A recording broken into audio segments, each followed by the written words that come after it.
Amén. Vamos a abrir, hermanos, la palabra de Dios. Y en esta ocasión lo hacemos en la primera carta a los Corintios. Busquemos el capítulo número 11, donde vamos a leer la palabra de Dios.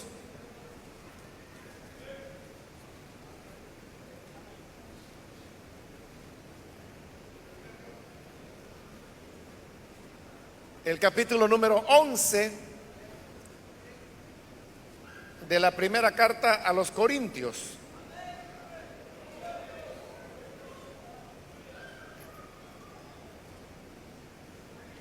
La palabra de Dios nos dice en la primera carta a los Corintios, capítulo 11, el versículo número 3.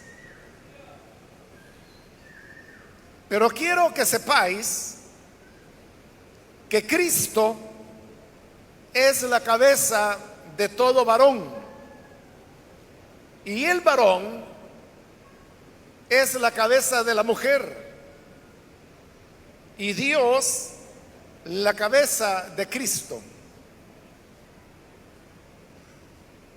Amén. Solamente eso leemos. Pueden tomar sus asientos, por favor, hermanos.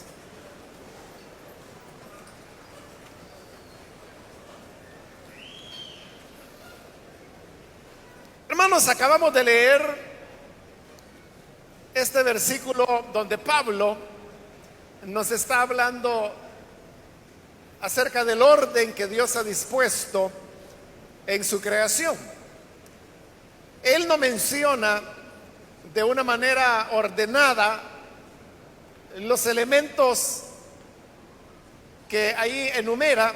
No lo hace, por ejemplo, de arriba hacia abajo o a la inversa, de abajo hacia arriba, como nosotros lo hubiéramos podido hacer, ya que comienza mencionando que Cristo es la cabeza del hombre, el hombre es la cabeza de la mujer, y luego termina con lo que debe haber comenzado, y es de que Dios es la cabeza de Cristo.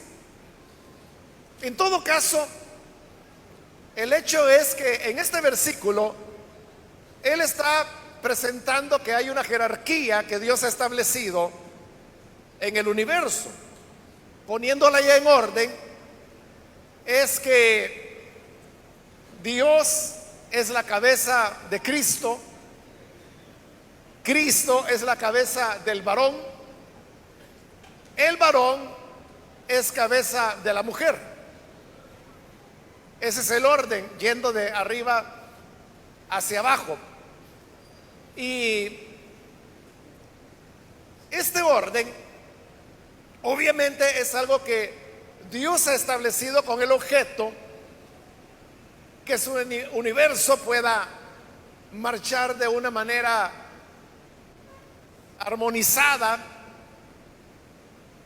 y que todos los que formamos parte de ese gran universo podamos tener los propósitos de Dios, propósitos que se resumen en las palabras del Evangelio de Juan, cuando dice la Escritura que la razón por la cual Jesús vino es para que tengamos vida y vida en abundancia.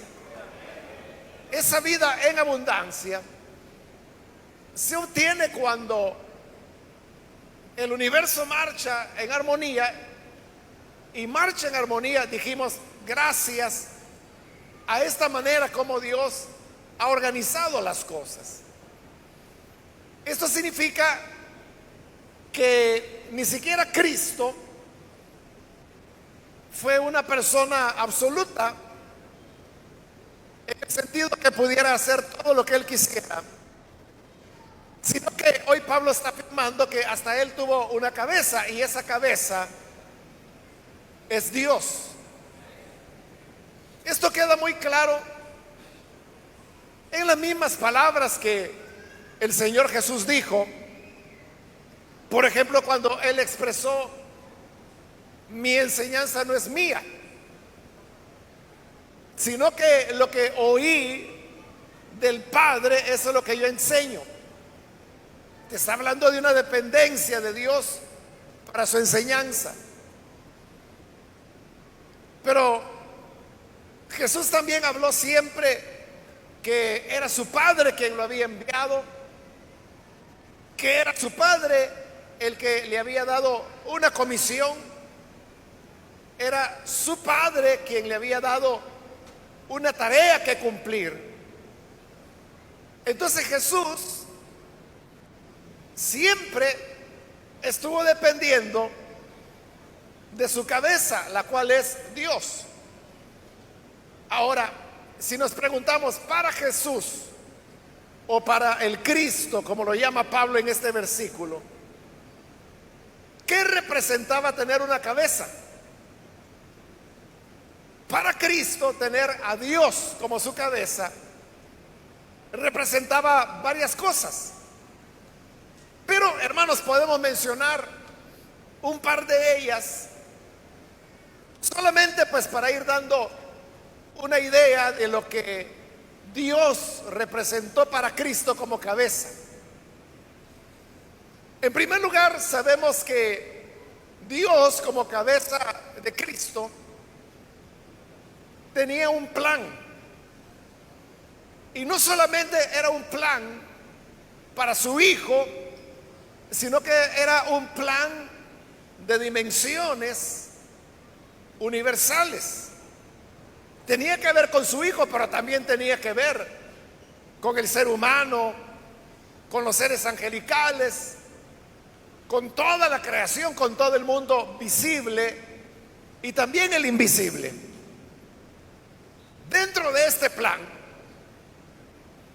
Dios tenía previsto cada uno de los elementos que habrían de acontecer, y Él lo había diseñado de manera cabal. Y por eso es que en el libro de Hebreos, por poner un ejemplo, encontramos pasajes donde se nos dice de cómo Jesús fue entregado al sacrificio de acuerdo al plan eterno de Dios. Se nos está haciendo ya una mención que desde la eternidad Dios tenía ya un plan, y este plan abarca no solamente los hechos grandes, trascendentales, históricos, sino también abarca los elementos, aún aquellos que nosotros consideramos sin importancia y que quizás Dios no tiene interés en eso. Sin embargo, Jesús dijo cosas como, por ejemplo, que no había ni un pajarillo que cayera a tierra sin que no fuera la voluntad del Padre. Es decir, eso estaba ya dentro del plan de Dios.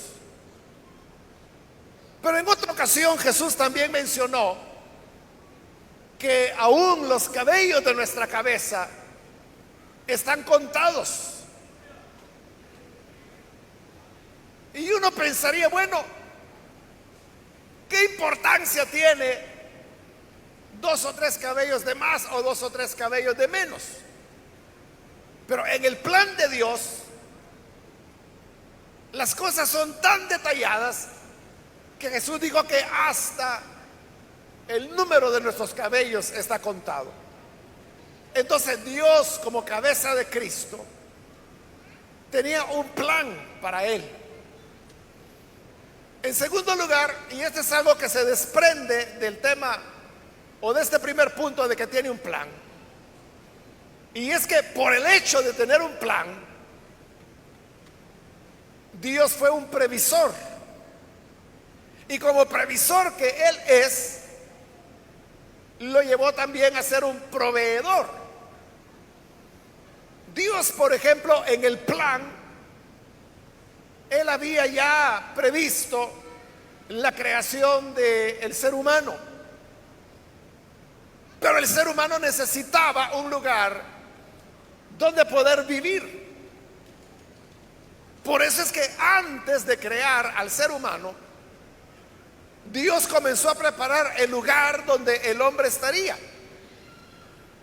Y así tenemos que Dios creó los cielos y la tierra. Luego nos dice el libro de Génesis que la tierra estaba desordenada y vacía. Pero Dios comenzó a ponerle orden poco a poco. Primero creando la luz. Luego separando las aguas de abajo de las aguas de arriba. Es decir, el mar de la atmósfera. Luego Dios dijo que haya tierra seca, y así es como surgieron los continentes. Y las aguas se reunieron en puntos específicos que son los océanos hasta hoy en día. Luego Dios dijo que la tierra produjera plantas, semillas, cada una según su especie, y así es como el reino vegetal llega a ser lo que es. Luego Dios crea los peces, posteriormente serán las aves, luego los mamíferos, y como se ha dicho, como corona de la creación, hizo al hombre. Pero lo creó hasta que las condiciones para que él pudiese vivir y alimentarse y desarrollar todas sus capacidades estuvieron preparadas. Por eso decía, Dios es un previsor, porque no fue algo de que, bueno, ya crea al hombre y ahora ¿dónde lo pongo? No lo podía poner en Marte, donde se hubiera ahogado porque no hay oxígeno suficiente.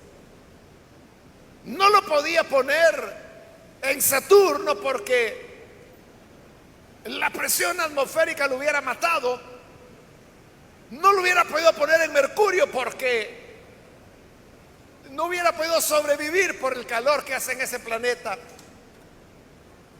Dios no fue tomado en sorpresa, sino que como Él tenía ese plan, proveyó el lugar. Y por eso le digo que como Él es un previsor, previsor significa que ve de antemano. Y como ve de antemano, prepara las condiciones para eso que Él ha visto de antemano. Y a eso es lo que estamos llamando que Él es un proveedor.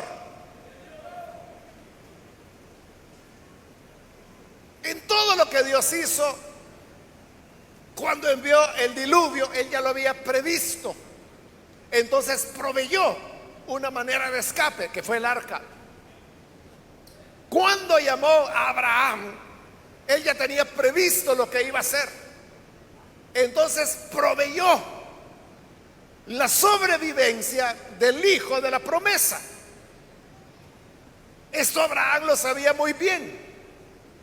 Porque cuando su hijo Isaac le preguntó ¿a dónde está el sacrificio?, Abraham se limitó a responder: el Señor lo proveerá. Abraham sabía que Dios era un proveedor. Y así, hermanos, podríamos continuar a lo largo de toda la historia y ver cómo Dios es un previsor que lo lleva a ser proveedor.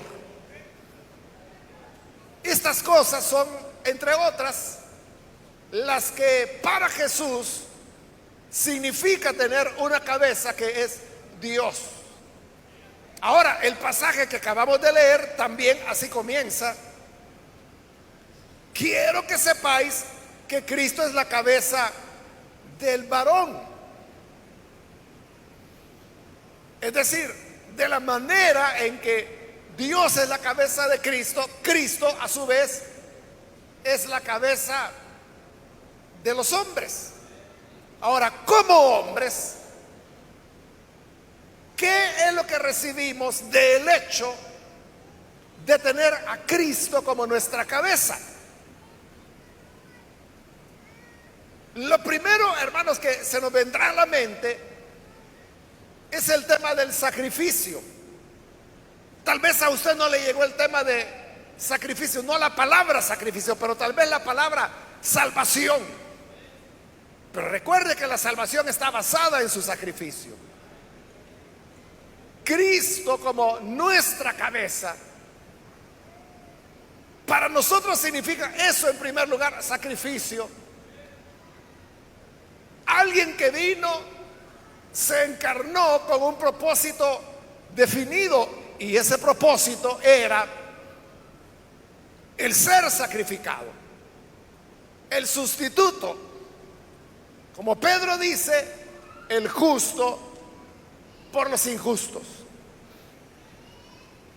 Pero además Jesús para nosotros es muchas cosas, pero solo estoy mencionando algunas de ellas. Aparte de que Jesús para nosotros, el hecho de que Él sea nuestra cabeza, significa que Él se sacrifica por nosotros. También podemos mencionar que el tenerlo por cabeza para nosotros los hombres significa lealtad. Lealtad en el sentido que Jesús nunca nos abandonará, que en los momentos de mayor necesidad Él estará allí. Y por el hecho de que Él es leal a nosotros, fiel a nosotros, Él siempre será nuestro auxilio. Cuando Jesús caminó sobre las aguas, los discípulos pensaron que Él era un fantasma. Jesús los tranquilizó y les dijo: no teman, soy yo. Y Pedro, más que pensar, hablando, le dijo: Señor, si de verdad eres tú, manda que yo vaya a ti sobre las aguas. Y el Señor le dijo: muy bien, ven. Pedro, más que pensando, actuando, salió fuera de la barca y comenzó a caminar sobre el agua.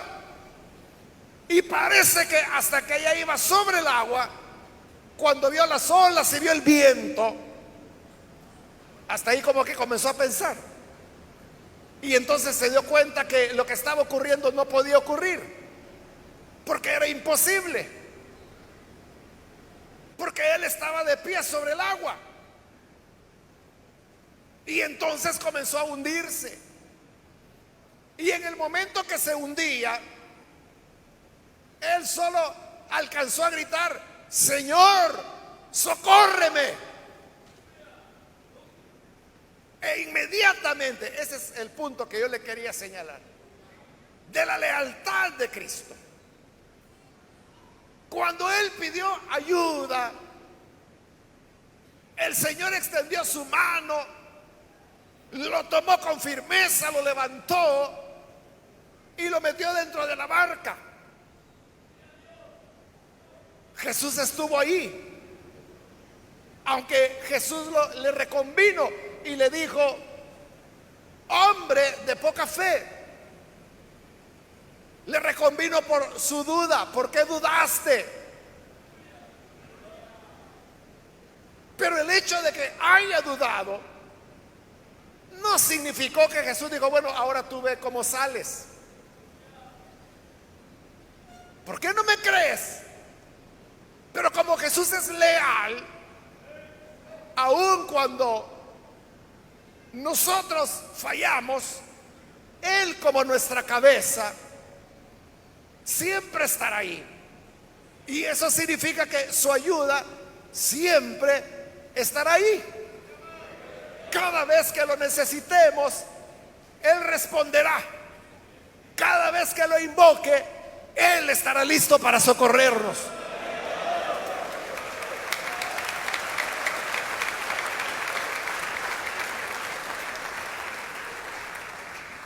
Eso es lo que para nosotros como hombres significa que Cristo sea nuestra cabeza.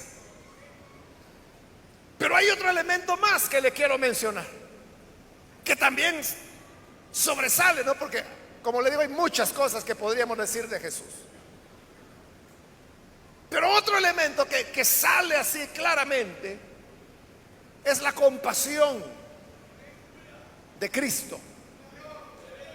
Compasión que Él mostró hacia el enfermo, hacia el atormentado, hacia los niños, hacia los pecadores que se arrepentían, hacia las personas que habían llevado un mal proceder y hasta un proceder cruel con los demás, pero luego se arrepentían y Él les mostraba su compasión.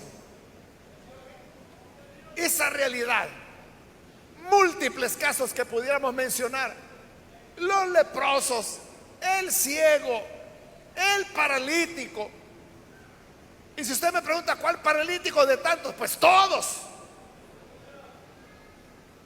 La compasión de Cristo estuvo ahí para responder a sus necesidades.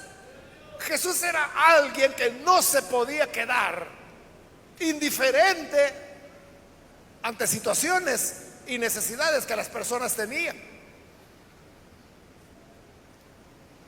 Recuerda aquella ocasión cuando Jesús fue al norte, a la región de Tiro y de Sidón, y allí apareció una mujer que un evangelio dice que ella era sirofenicia, otro evangelio dice que era cananea. Eso no es importante. Lo importante es que esta mujer no era del pueblo de Israel, pero tenía una necesidad. Y la necesidad es que tenía una hija que estaba endemoniada. La mujer fue y buscó a Jesús y comenzó a clamar, a pedirle ayuda. La mujer gritaba tanto que los apóstoles se molestaron y le dijeron: Señor, despáchala porque ya no duele la cabeza de tanto que grita esta mujer. Entonces Jesús se detuvo y le dijo a la mujer: no está bien tomar el pan de los hijos y dárselo a los perritos, porque así es como los israelitas veían a los gentiles, como paganos, como perritos. Eso de perrito o perrillo realmente es una cortesía que los traductores han tenido, porque lo que en el griego dice es perro. No está bien tomar el pan de los hijos para darlo a los perros. Los discípulos pensaron: bien dicho, Señor, que se vaya esta mujer pagana. Pero la mujer respondió: sí, Señor, le dijo, es verdad lo que acabas de decir, que no es correcto tomar el pan de los hijos para alimentar a los perros, pero aún los perros comen de las migajas que caen de la mesa de sus amos.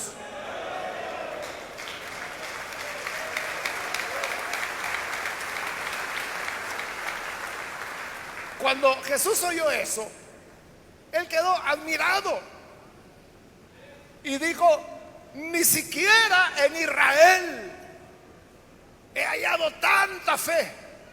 Y le dijo: mujer, grande es tu fe, tu hija está sana.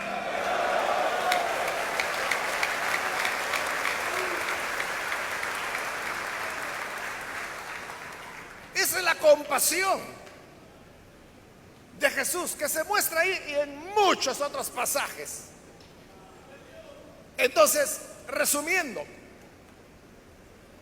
para Cristo, ¿qué significa tener a Dios por cabeza? Significa que en Dios tiene un plan, en Dios tiene un previsor que al mismo tiempo lo convierte en proveedor. Para nosotros los hombres, ¿qué significa que Cristo sea nuestra cabeza? Dijimos, en primer lugar, tenemos a alguien que se sacrifica por nosotros. Luego dijimos que en Él tenemos a alguien fiel, leal, y por lo tanto el auxilio oportuno. Y acabamos de terminar diciendo que en Él tenemos compasión. Ahora, el versículo continúa diciendo que el varón es cabeza de la mujer. Entonces la pregunta aquí sería, ¿qué beneficio obtiene la mujer de que tú seas su cabeza?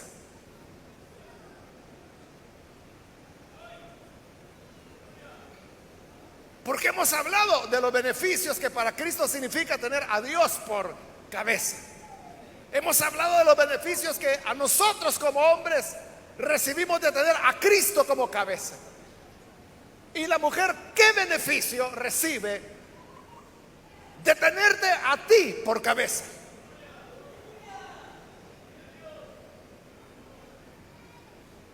¿En qué beneficias a la mujer? Entiéndase esta mujer como la esposa, pueden ser las hijas. ¿Cuál es el beneficio que reciben de que tú seas su cabeza?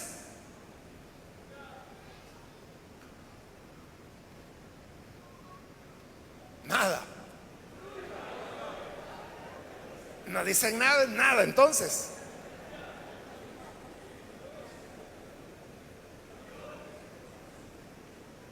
Ese es el problema, hermanos, cuando leemos las Escrituras desde una perspectiva nuestra. Es decir, leemos las Escrituras desde nuestro contexto cultural, cuando debe ser lo contrario. La Biblia es la que debe leer nuestro contexto.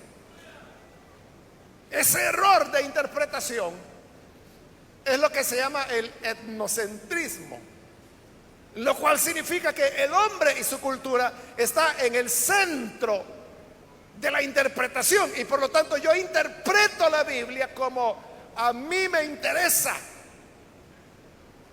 Entonces, cuando dice que el hombre es cabeza de la mujer, lo entendemos desde nuestro contexto cultural. Y como nuestro contexto cultural es un contexto de humillación sobre la mujer, de manipulación de la mujer, no pocas veces de maltratos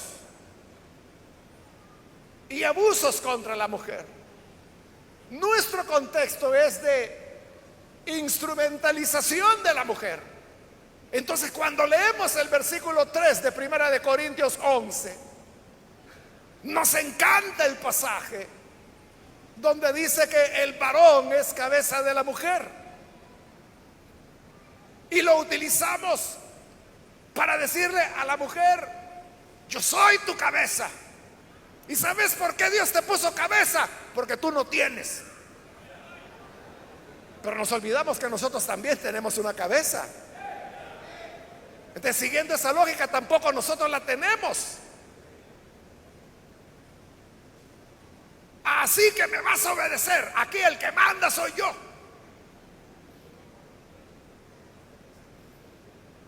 Uno no puede negar, hermanos, que hay, como lo dije al principio, una jerarquía. Y es una jerarquía de dependencia, de sujeción.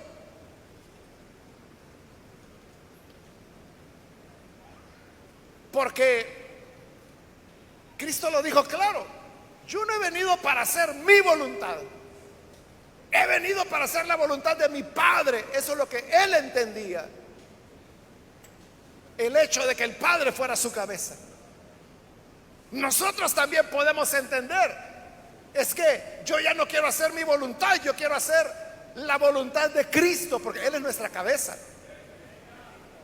Ahí las palabras de Pablo: ya no vivo yo, es Cristo quien vive en mí.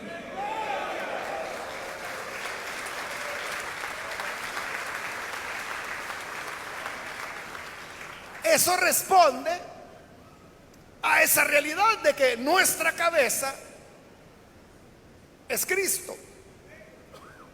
Tampoco entonces se puede negar que la mujer debe estar sujeta al hombre, como lo dice Efesios capítulo 5, que las mujeres estén sujetas a sus maridos, así como la iglesia lo está a Cristo.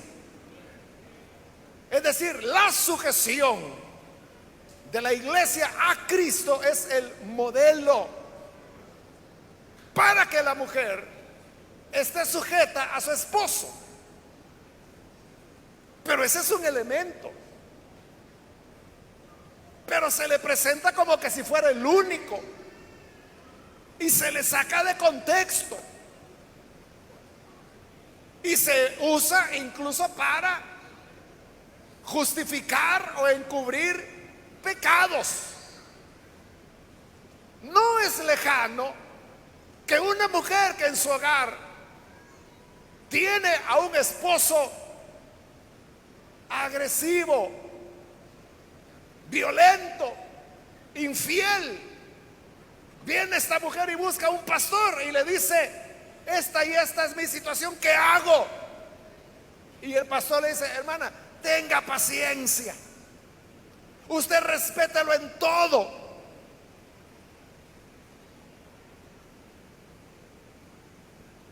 Y lo que le están diciendo es que ore solamente. Y así, hermanos, esta mujer está siendo invitada a disimular el pecado de su esposo. Ella tiene que actuar como que si nada pasa. Ella tiene que atenderlo, tiene que hacerle la comida, tiene que hacer lo que a él le agrada, porque ese es el consejo pastoral que le dieron. Y él puede andar haciendo y deshaciendo, puede continuar golpeándola, puede continuar siéndole infiel. A ella le toca ser paciente, porque Dios un día lo tocará. Por eso le digo, es esa enseñanza llevada a un extremo que ya no es el de la Biblia. Porque la sujeción no es para encubrir pecado o para someterse humillantemente ante él. ¿Qué significa entonces? En toda su dimensión, que el varón es cabeza de la mujer. La respuesta puede ser múltiple, pero los elementos que hemos mencionado de cómo Dios ejerce su rol de cabeza, de cómo Cristo ejerce su rol de cabeza,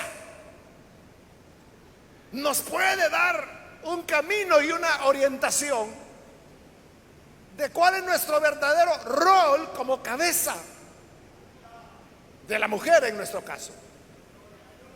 Comenzando por el ejemplo de Dios. Lo primero que mencionamos es que dijimos que Dios tiene un plan muy detallado. Entonces el hombre como cabeza de la mujer debe tener un plan.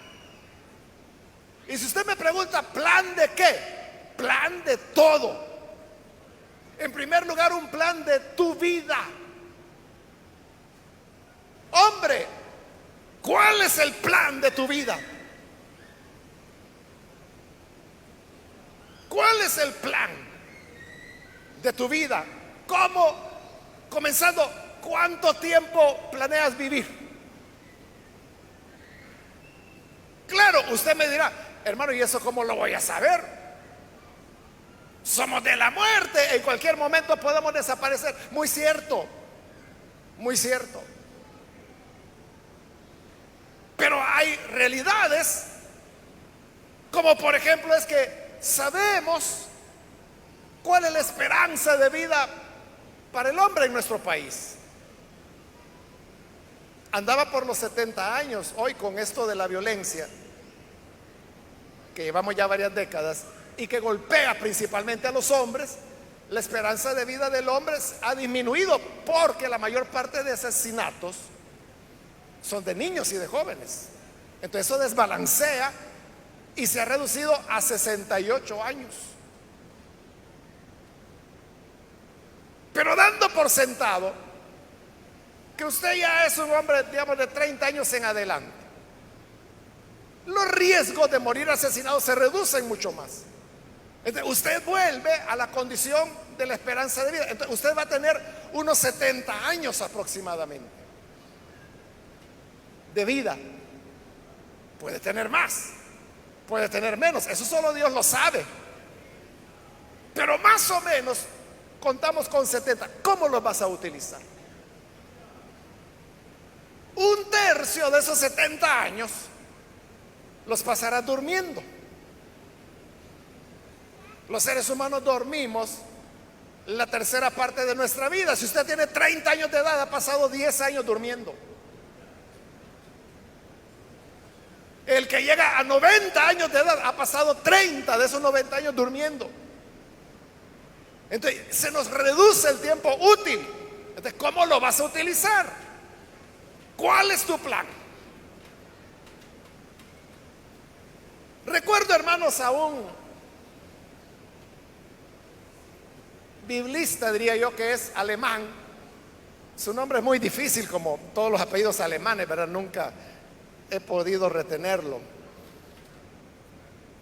Pero cuando él tuvo su conversión, él hizo lo que le estoy diciendo. En base a la expectativa de vida que había en la Alemania de su época, él dijo: me quedan 45 años de vida, de expectativa de vida. Entonces, él hizo un plan. Y el plan es: los primeros 15 años los voy a dedicar a prepararme, a estudiar. Los siguientes 15 años los voy a dedicar a investigar. Y los últimos 15 años los voy a dedicar a escribir lo que investigué.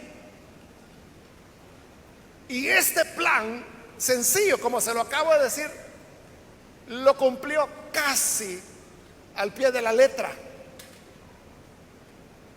Él ya falleció, sus últimos 15 años de vida pasó publicando todo lo que había investigado en los 15 años previos.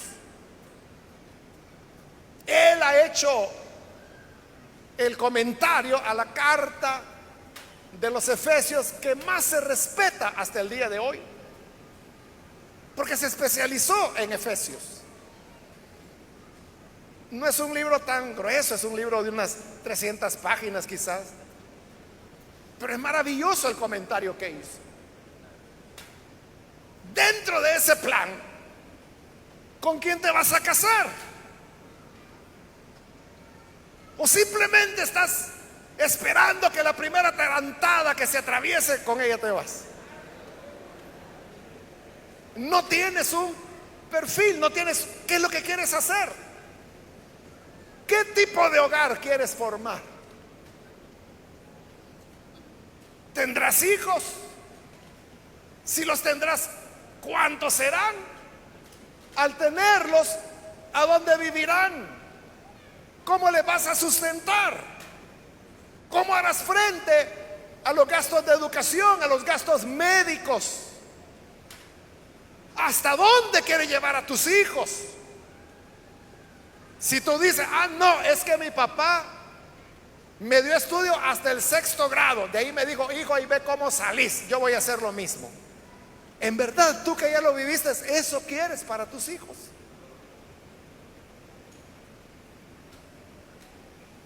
¿Cómo vas a suplir las necesidades del hogar? Es que ese es el problema. Con mucha frecuencia, bastante frecuencia, hay hermanos que me dicen: hermano, si acaso usted sabe algún trabajo, bueno, comienzan pidiendo trabajo en la iglesia. Y yo digo, mire, yo no tengo nada que ver con eso. Vaya a hablar ahí con el gerente administrativo, él es el encargado de eso. O sea, yo no sé si se necesita un empleado o no en la iglesia. Ah, bueno, me dice, entonces, si sabe de algo, ahí me avisa. Está bien, le digo yo. ¿Usted qué sabe hacer? Nada. ¿Qué estudios tiene? No, pues yo llegué hasta noveno. O en el mejor de los casos yo hice bachillerato. Es decir, que estás al nivel de cientos de miles de salvadoreños, por no decir millones. Y entonces, ¿por qué tendrían que escogerte a ti?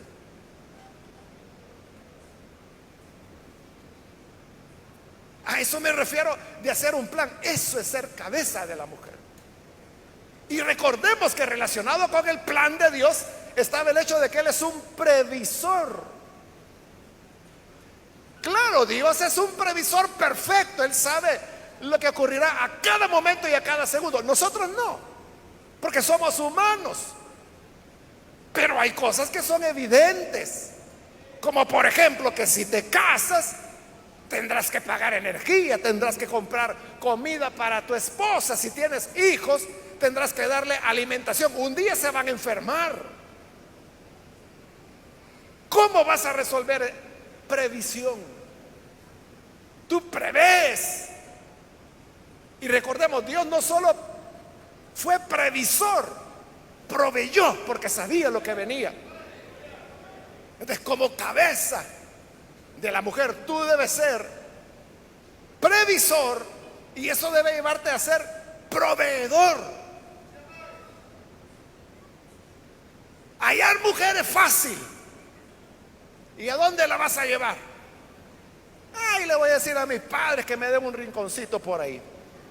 Claro, los pobres viejitos, como ya saben que eres mero atolondrado, te lo van a dar. Pero luego vienen las dificultades. Luego vienen los problemas. Y si hay niños, las quejas de la gente es que mire, mi suegra mucho se mete. Es que mi suegro, como que si fuera el padre, ni yo puedo educar a mi hijo porque siempre está metido el tal suegro ahí. Previsión. De cuando preveemos. Y para eso no se necesita ser ni sabio ni Dios. La lógica lo dice. Los niños comen.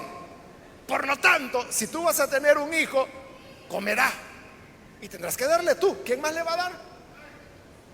Si son dos, doble comida. Si son tres, triple comida. Si son cuatro, cuádruple comida, ropa, estudios, zapatos, atención médica. Eso es ser proveedor. Y eso es lo que la mujer busca. Hoy en día todos sabemos, hermanos, acerca del tema de la liberación de la mujer, de cómo la mujer exige cosas que yo creo que son justas, como por ejemplo, ¿por qué la mujer tiene que ganar menos por el mismo trabajo que hace el hombre? La única diferencia es que él es hombre y ella es mujer. Los dos hacen el mismo trabajo, pero por ser mujer gana menos. Eso es injusto. Está bien, pero a veces en este pedir derechos la mujer puede sobrepasar al punto que rompe elementos como los que hoy estamos considerando. Pero ¿sabe por qué la mujer lo hace? Porque no le ven modo a usted. Como usted no planea nada, no es previsor, no es proveedor. Entonces, ellas tienen que salir a trabajar y usted llega bravo y le dice: mira, el pastor dijo que yo soy tu cabeza y yo lo que quiero es que me tengas cena. Ah, ¿cómo no? Si yo trabajo, yo tengo que ir a trabajar. ¿Y por qué tiene que trabajar? Y aparte atender a los niños, y aparte todavía quiere que le venga a dar de comer. Y peor que no le dejó ni para que compre la comida. La ausencia de liderazgo del hombre, esa es la verdadera hombría. El liderazgo, pero cuando el liderazgo está ausente, entonces la mujer tiene que rebuscarse. Y como al final de cuentas ella es ¿Quién atiende al marido? ¿Quién le da casa? ¿Quién le da comida? ¿Quién le lava los calcetines? ¿Le da de comer? Hasta le cambia el canal para que él siga viendo sentadote lo que quiere. ¿Cómo la mujer no va a reclamar? ¿Cómo la mujer no va a pedir liberación femenina? Entonces, aprendamos que Dios como cabeza tuvo un plan, fue previsor y proveedor. Eso significa ser verdadera cabeza de la mujer. Ahora, de nuestra cabeza inmediata, que es Cristo, ¿qué aprendemos? Dijimos, lo primero que se nos viene es el tema del sacrificio. ¿En qué te sacrificas? Por tu esposa, por tu familia. La idea que se tiene es que lo mejor es para el hombre. Eso es como un instinto de mamífero que nosotros tenemos.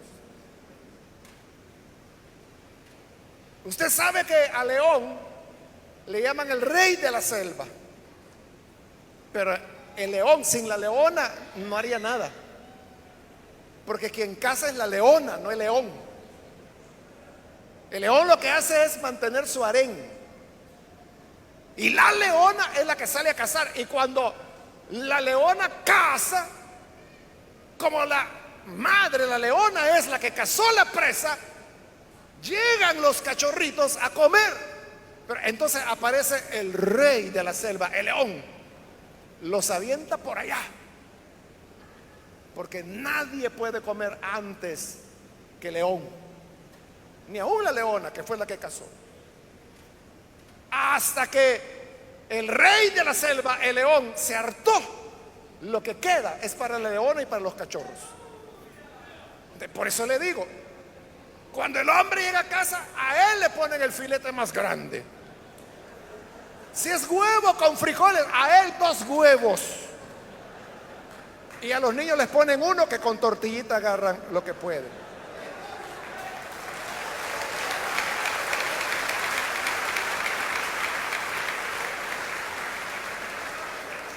Pero no son los niños los más sacrificados, es la señora. A ella lo que le queda es la satisfacción de que el hombre comió y sus hijos comieron, aunque ella no haya comido. En cambio, Cristo se sacrificó. Un elemento de ser cabeza de la mujer es que nosotros debemos someternos a sacrificios voluntarios, como fue el sacrificio de Cristo, para llenar la necesidad de la mujer, que es nuestro cuerpo. Es lo que Pablo dice en Efesios. Lo que pasa es que no le ponemos atención. Nadie, dice Efesios, maltrató su cuerpo, sino que al contrario, lo cuida y lo alimenta. ¿Y cuál es el cuerpo del hombre? La mujer. Entonces lo que está diciendo Efesios es que hay que cuidarla, hay que alimentarla. Pero lo que hacemos es lo inverso, que ella nos cuide, que ella nos alimente. Es que no me has dado para el gasto. Ahí ve vos cómo salís, esa es tu responsabilidad. No, no, es tuya. Eres tú quien debes proveer. Para llevar alimento a casa no hay, pero para ir a comer con los amigotes después del partido de fútbol, ahí sí hay.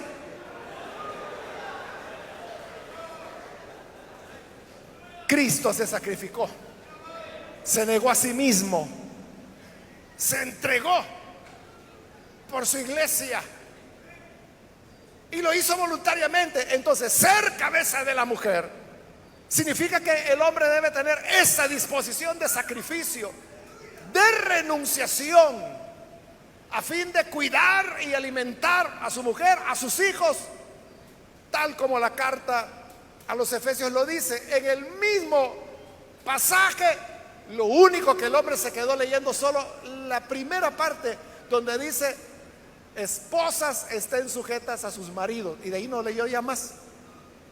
Igual que aquí, le encanta donde dice: El varón es la cabeza de la mujer y nos olvidamos de todo lo demás, que es lo que hoy estamos viendo. Pero también dijimos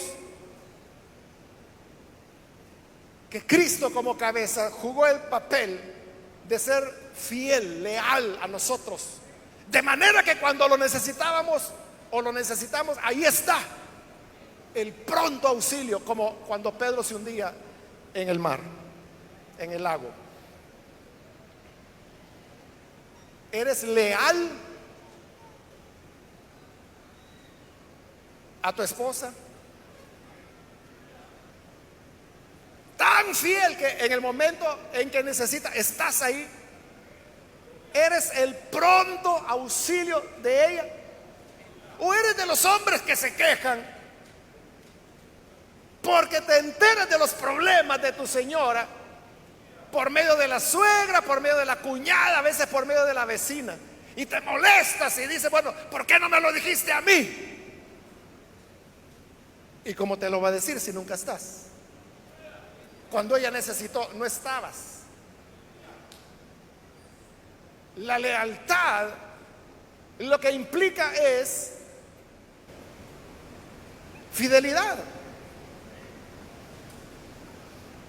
Que seamos fieles al Señor. Me recuerdo, hermanos, en este momento de una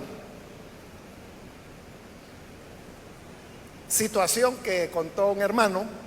Me invitaron a dar una conferencia en un lugar fuera del país y yo daba unas enseñanzas, él daba otras enseñanzas. Cuando le tocó a él, él contaba de que él pertenece a una organización cristiana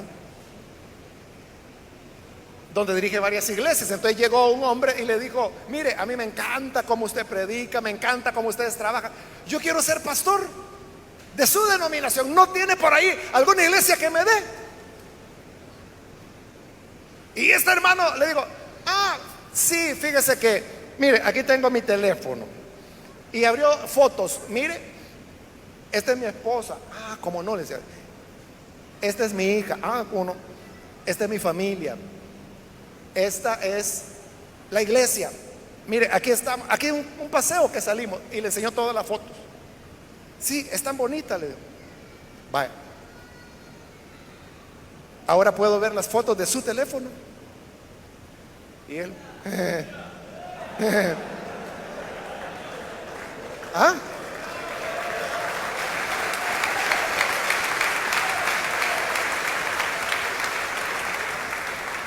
y yo le digo, no me entendió. Yo le he mostrado las fotos que tengo en mi teléfono. Muéstrame ahora las fotos que usted tiene en su teléfono. Y él, muy apenado, tuvo que decirle, mire, pastor, disculpe, pero no puedo. Entonces él le dijo, cuando puedas mostrarme las fotos de tu teléfono, entonces ven a pedirme ser pastor. Y eso fue todo.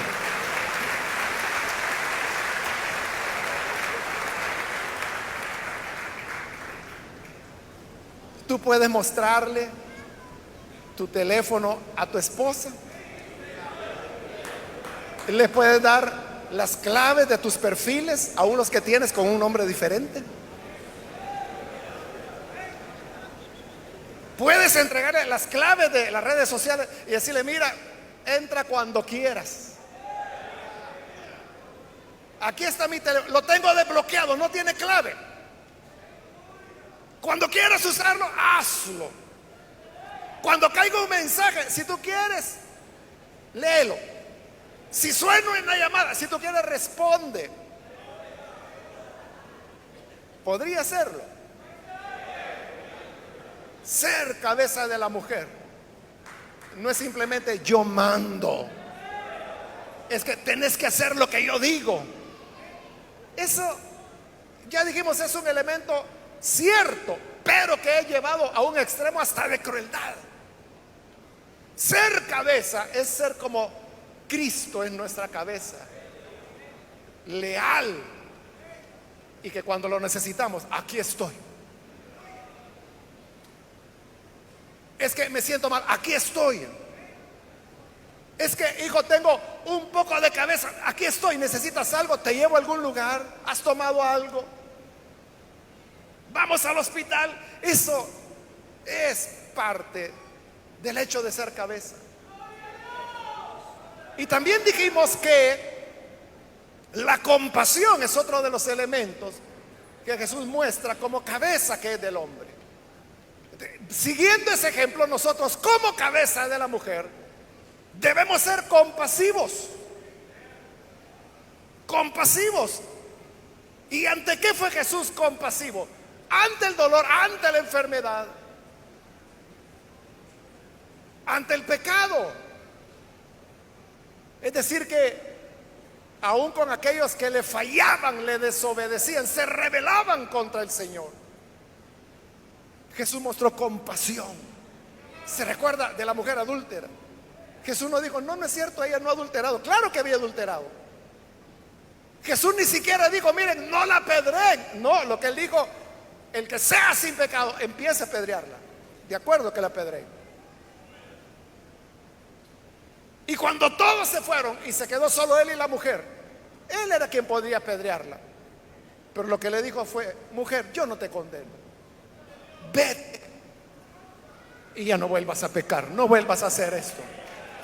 Eso es compasión.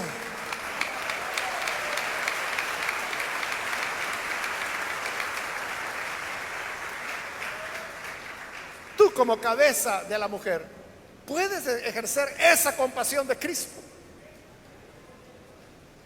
que cuando ella comete un error o te falla, eres capaz de decirle, no te condeno. Mira que yo tampoco soy la maravilla ni la perfección en fidelidad. No lo hagan más y sigamos adelante. No te condeno. Eres capaz de eso.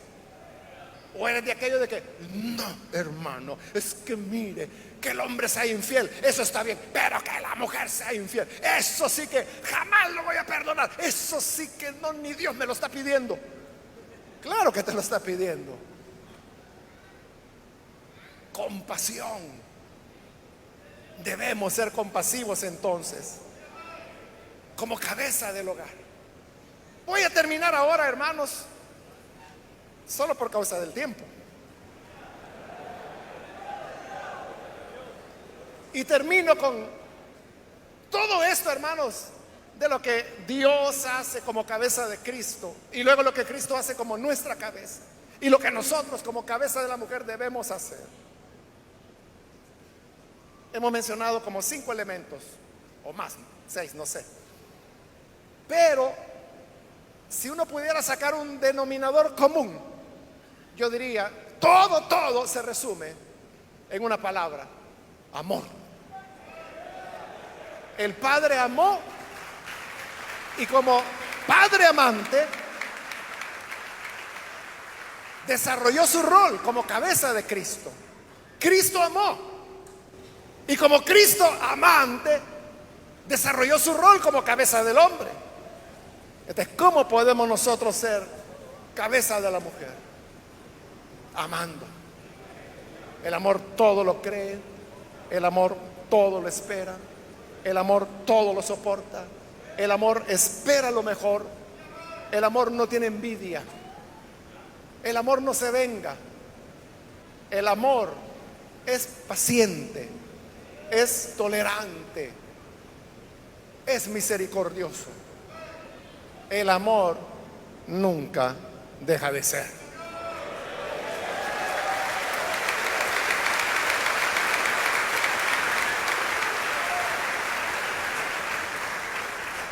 Cuando alcanzamos el amor, entonces es cuando nos convertimos en la clase de cabeza que Dios quiere que seamos de la mujer.